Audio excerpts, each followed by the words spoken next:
Madam, okay lang ba isalang kita sa isang social experiment? Okay lang po, okay lang. Pumayag si madam ha. So madam, kung sakasakaling aalukin kita ng 30K, ayan, hawakan mo muna madam ha. Kapalit ng tatawagan mo lang ang mister mo, ipaprank mo lang siya na kunwari hihiwalayan mo na siya. Deal? Wala, legit ba to? Oh, legit po, legit. Sige, di naman siguro maniniwala yun eh. Oh, tingin mo hindi siya maniniwala? Sige, try natin. Oh, deal si madam. Parang kinabahan ako bigla. Okay, sige, sige. Tawagan mo po yung jowa mo. Yan, Ayun, nagri-ring.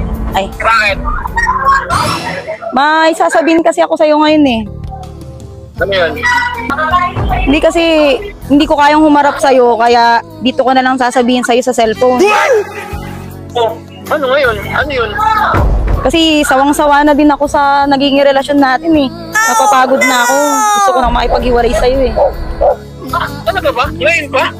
Ako nga eh, may anak ako pero wala naman ako pakialam. Ano? Saglit. Nagbibiro lang ako. Ano sabi mo? Sa akin, ginagawa mo biro.